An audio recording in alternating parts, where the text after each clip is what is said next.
Melchor Peredo, el maestro Melchor Peredo, nació el 6 de enero de 1927 y es un muralista mexicano y representante de la Escuela Social Realista de Pintura Mural de nuestro país.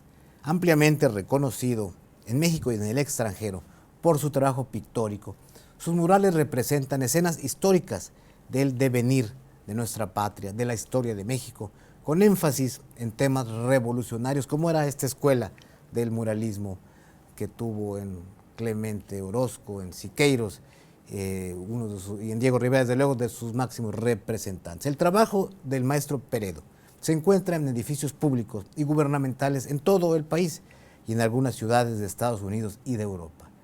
Autor de los murales del Palacio de Gobierno de nuestro estado, el maestro Peredo vive en Jalapa y platicó con nuestra compañera Mariela Pedraza.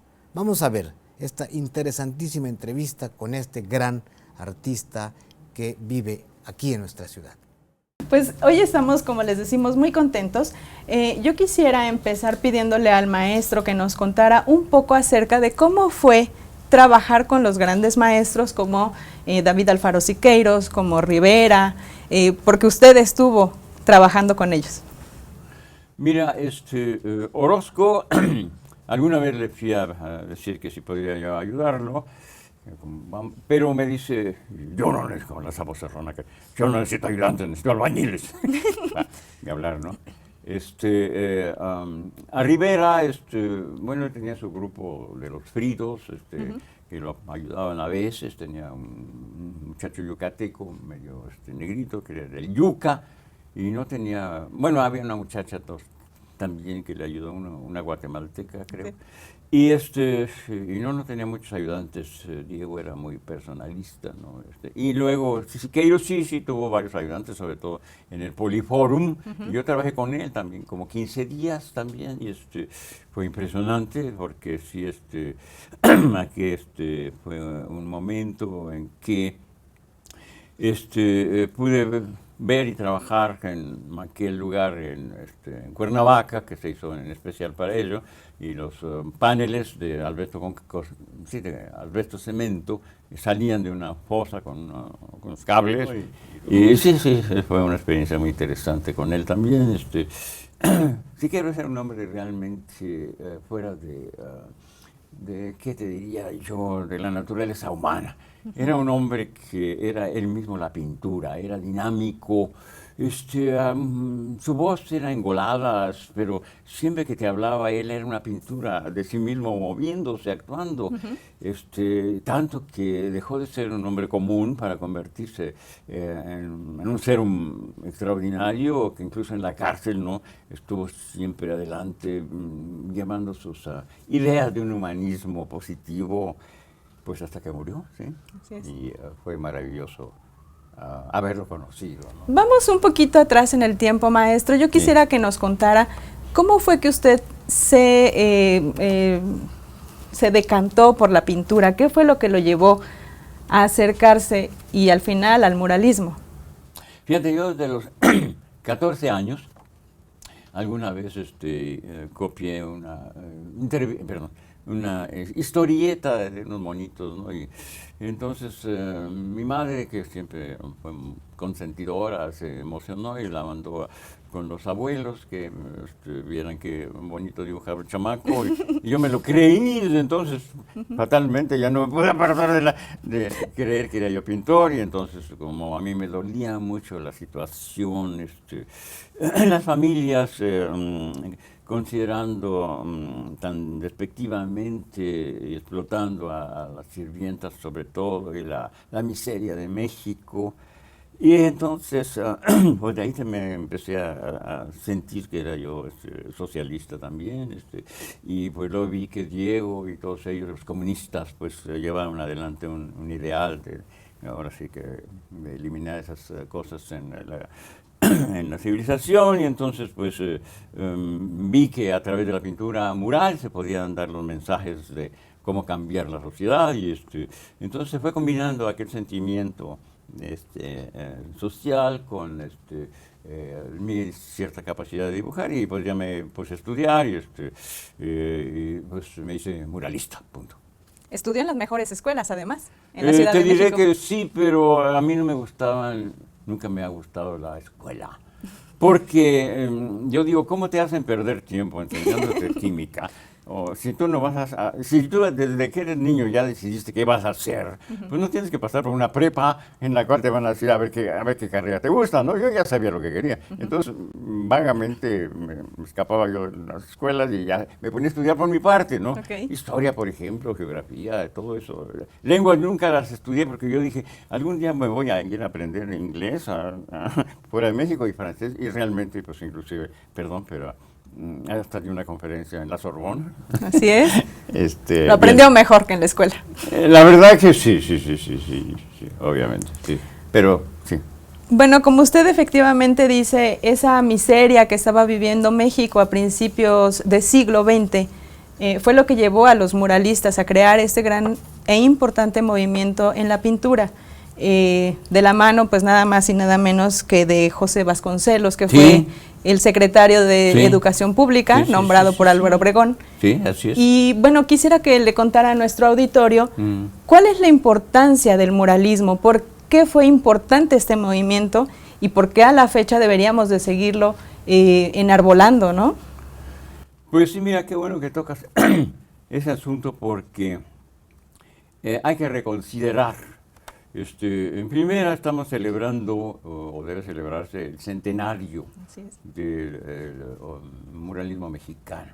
Hay quien dice que sería hasta 23 cuando se empiezan a hacer los murales de la preparatoria, pero sabemos que ya en el 21 Vasconcelos había invitado a Diego y a Siqueiros, que se encontraban en Europa, a que vinieran a realizar murales. Vasconcelos era un hombre realmente dual, porque por un lado era un revolucionario y por otro lado era un metafísico, ¿no? Y entonces se pinta aquello que se llama el árbol de la vida, donde se pinta un hombre como el origen pues de toda la cultura, pero está desnudo. Y no sé, parece que a Vasconcelos no le gustó que estuviera desnudo y le dice, oye, vístelo. Y entonces el Jorge Enciso lo pinta con una especie de escafandra, no así muy macho. Bien, en fin. Pero sí, ahí nace la idea de hacer de los murales un libro abierto. Sí. Y ya no, pues solamente como en las épocas de la Europa medieval, para difundir la religión y el catolicismo, sino ya ahora las ideas socialistas que estaban en boga, gracias a Carlos Marx, y, pues entonces así nace pues el muralismo mexicano, que ahora cumple los 100 años, pero que tuvo en los 50 años pues esta aparición de algo muy interesante de lo que hay que hablar. Teníamos una guerra fría entonces, sí, en México había muchos comunistas creando lo que se llamó la época de oro. Tenemos a la familia Revueltas, todos ellos revoltosos en el buen sentido, ¿no? Y entonces todos ellos del Partido Comunista. Entonces tenemos a Diego, a Siqueiros. Orozco nunca fue comunista, pero sí, estaban creando un arte mexicano, rescatando como quería Vasconcelos, que por mi raza hablara el espíritu. Entonces quiere decir que antes no había hablado, pero iba a hablar. Pues habló la raza y se empezó a crear una nueva cultura de carácter nacional, de renacimiento, en base a aquellas grandes tradiciones de la época prehispánica. Y entonces todo eso viene a crear un movimiento tan importante que hace renacer la pintura mural en el mundo. Que ya no se hacían murales, lo único fueron los de Puig de Chavannes, que Fresco también, y en Francia. Y después Diego rescata el fresco, la pintura al fresco, ¿no? Y entonces para el mundo. Y entonces viene el movimiento en el mundo del muralismo, que ahora ya no sabemos ni cómo pararlo bien. Así es. Y entonces, pero en los años 50, como estamos en la Guerra Fría, ya los Estados Unidos no quieren comunistas ni quieren nacionalistas, y entonces la CIA empieza a trabajar y crea la División de Artes Visuales con Gómez Sucre, un muchacho que ha sido expulsado de Cuba por sus actividades sexuales incorrectas. Y entonces, bueno, pues bien pagado por la CIA, crea departamento de artes visuales en varios países, sobre todo en México, y entonces se crea una revista que se llamaba, creo que Arte Visual, excelente, y se contrata, dígase, a un hombrecito que es un excelente dibujante, que es José Luis Cuevas, para que sea el encabezado de decir que en México ya tenemos una cortina de nopal, que no debe pintarse nada mexicano, y vienen otros cuates también a reforzarlo, que bueno, pues también había que acabar con nacionalismo, y ahí viene la caída de la época de oro, que después del muralismo había tenido unas secuencias maravillosas. Te digo, en ese momento nosotros no quisimos seguir la línea de ruptura, entonces nos venimos a caer en Jalapa. Así es. Yo vivía en Acapulco, era un beach boy. Eso fue la mejor etapa de mi vida. Y entonces me dice una muchacha, estás perdiendo el tiempo dando conferencias aquí, vete a Jalapa. Pues llego a Jalapa, me contratan de tiempo completo, es Carlos Jurado. Y entonces ahí la Universidad Veracruzana con Bravo Garzón, pues me dan impulso, y como a Mario y a Norberto Martínez, los comunistas también. Y entonces pues empezamos a continuar el muralismo de México, olvidándonos y haciéndonos a un lado de la ruptura y todas esas porquerías que se hacían en la Ciudad de México. Y por eso es este libro, que es el rescate precisamente de ese movimiento que en Jalapa retoma el espíritu del muralismo original. ¿Que eso en qué consiste? No necesariamente, como decía Diego, ya no hay que pintar la revolución, no, ya no hay que pintar ahora, pues sí, el nuevo movimiento. Y entonces, pues sí, tenemos pues que aquí en Jalapa, desde los años 40, llega aquí Feliciano Peña, y hacen hay unos murales en lo que ahora es la Facultad de Ingeniería, creo, de la Universidad Veracruzana, que fueron tapados por José Manuel Cetello, dijo que eran inmorales. Bueno, es porque estaba ahí el Kremlin, la Unión Soviética, y los Barbus y todas estas gentes comunistas. Por eso lo taparon, pero ya luego lo destapó. Se restauraron. Un trabajo maravilloso, con la base de bisturí, se quitó la cal. Y entonces ya, bueno, pues ahí queda el inicio del movimiento muralista en Jalapa. Y por eso en Jalapa es donde seguimos la revolución muralista, ¿no? No el muralismo de la revolución, sino la revolución muralista. Y pues sí, fuimos estos tres, Mario, Norberto y yo, Teodoro Cano también a su manera. Y pues eso merecía este libro, que afortunadamente me publicó aquí el IBEC. Por último, ¿algún comentario que quisiera hacernos, algo que quisiera contar al auditorio?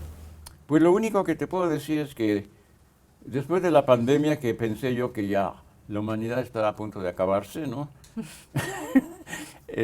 Y ahora estamos viviendo en la etapa de los post-pandémicos, es decir, somos los vacunados, y que ya empezamos a sacar la cabecita como las hormigas fuera del hormiguero, y decir, pues si hay sol aquí, pues decirle a la gente que sí, ya, sin olvidar sus tapabocas, bueno, ahorita se puede, pero si ya están vacunados, que sigan con cuidado.